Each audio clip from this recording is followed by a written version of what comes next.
All right, guys. So now we are on question 2. And question 2 is simple and straightforward. It says to us, well, in terms of 2.1, we must round off the following number to 2 decimal places. And this is the number we must round off to 2 decimal places. Now, the first thing when answering this question that requires your understanding is the meaning of rounding off to 2 decimal places. And in simple terms, when they say you should round off to 2 decimal places, it means after the comma, this comma, you are supposed to have 2 numbers. All right. So this is our number. After this comma, we only are supposed to have 2 numbers. And you can see at the moment we have 1, 2, 3, 4, 5 numbers. So they want us to reduce the 5 numbers to just 2. Now there are rules which you are supposed to follow when rounding off numbers, and they go like this. For example, I know that now, in fact, this is not an example, but it's us answering the question. I know that I'm supposed to have 2 numbers after the comma, right? So in this regard, I already have the first number. The first number after the comma is 9. That's my first number. So now I have to look at my second number. But when looking at my second number, I don't just write 2. What will affect my decision is what number is coming after 2. Okay. When you round off to 2 decimal places, it means you look at the second number. The first one you write as it is. So when I look at the first number, it's 9. I write it as it is. And then I go to the second one. But before I write it as 2, I look at the number that comes after 2. And if that number is equal to 5 or bigger, it means that I'm going to subtract 1 from that number that comes after 2 and add it to 2. So it means that if the 4 was actually a 5 or any number that is bigger than 5, I was going to take the 1 from that number and add it to the 2. And that was going to give me 3. So my answer was going to be 5,93. But in this case, I'm realizing that the number that comes after 2 is actually less than 5. It's a 4, right? So when the number is less than 5, it means you write the 2 as it is. Okay, so I'm going to repeat this again. I'm saying that when you are rounding off to 2 decimal places, this is what you do. Let me remove this. I'm rounding off to 2 decimal places. So what I am supposed to do is to write the first number,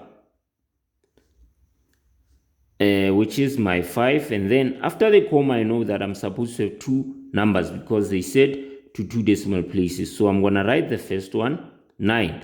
But the second one depends on what comes after it. If the number that comes after 2 is equal to 5 or bigger, then I will take 1 from that number, add it to 2. This would be 3. But if that number that comes after 2 is less than 5, I will simply write the 2 as it is. So my answer basically is going to be 5,92.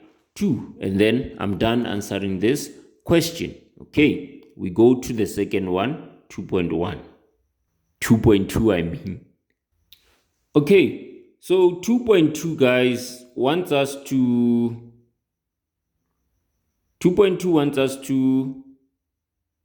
round off the following number to the nearest 1,000. And this number is 45,515. Okay, so if they are saying we must round off this number, 45,515, to the nearest 1,000, this is how we approach answering this question. What I normally do is to make my life easy first.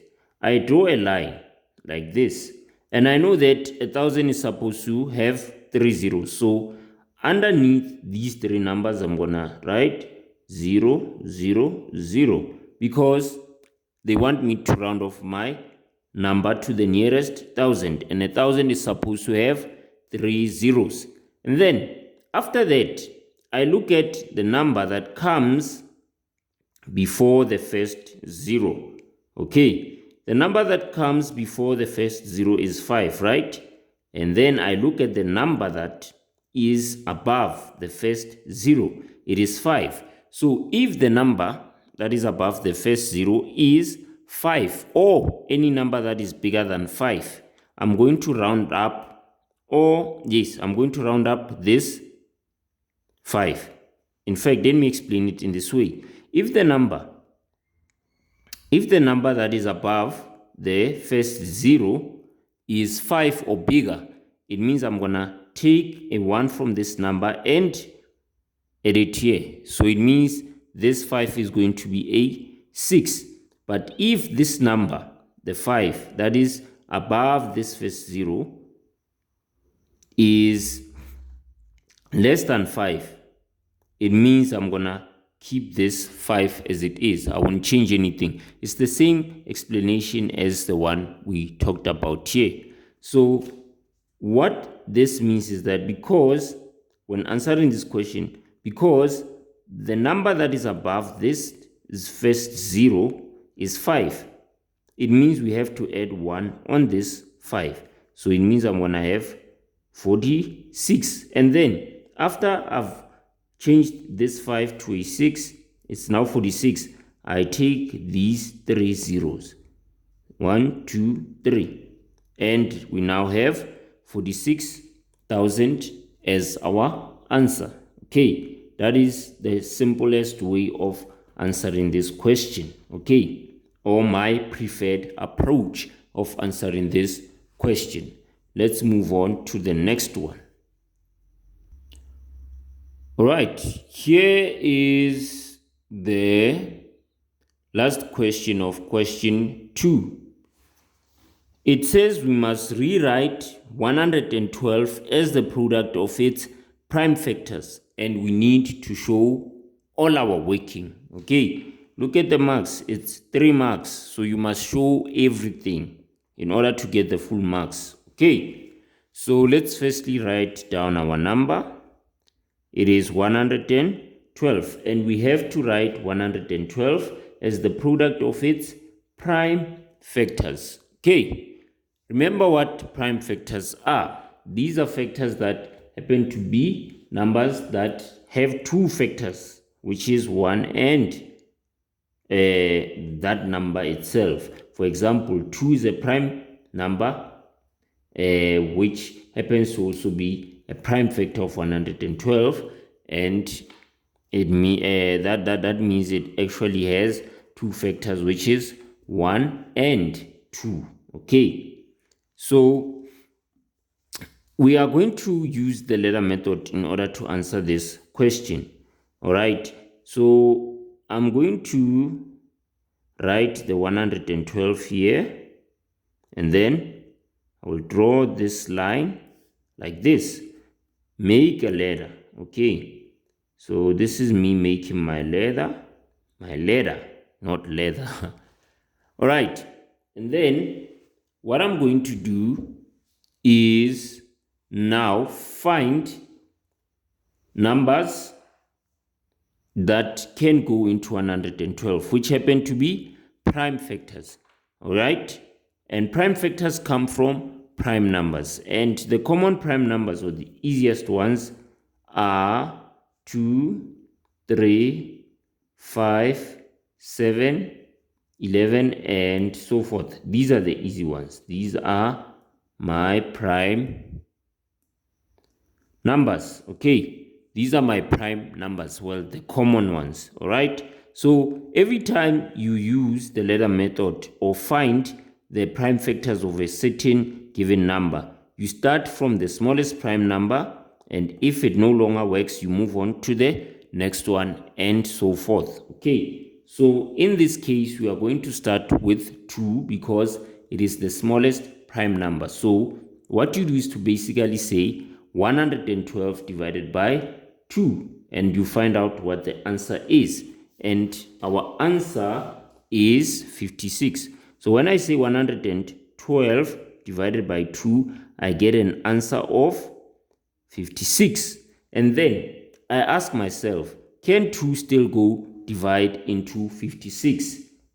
And my answer is yes. When I say 56 divided by 2, I get 28. I go on to again ask myself, can this 2 still divide into 28? And my answer is yes. So when I say 28 divided by 2, what do I get? 14. I then ask myself again, can the 2 now divide into 14? And my answer is still yes.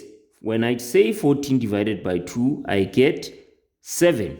But now, can the 2 divide into 7? No. Now that the 2 cannot divide into a 7, what other number can go into 7, which happens to be a prime number?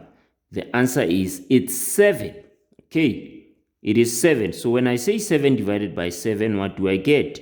I get 1. Okay, now I have different numbers. I have these numbers, I have these ones. Between these numbers and these ones, which ones are my prime numbers or factors? It's the ones on the left. The 2s and the 7 are my prime factors. So when I write my answer, because I'm writing my answer to show that 112 can be written as a product of its prime factors, I'm going to say 112 is equal to these numbers multiplied by one another. How many 2's do we have? 1, 2, 3, 4. So 2 multiplied by 2 multiplied by 2 multiplied by 2 multiplied by what? 7 as well. And then I write this in an exponential form. If I have 1, 2, 3, 4, if I have 4 2's, it means that I'm going to say 2 to the power of 4, because I'm multiplying 2 by itself how many times? 4 times. Times what? Times 7. So this is my answer.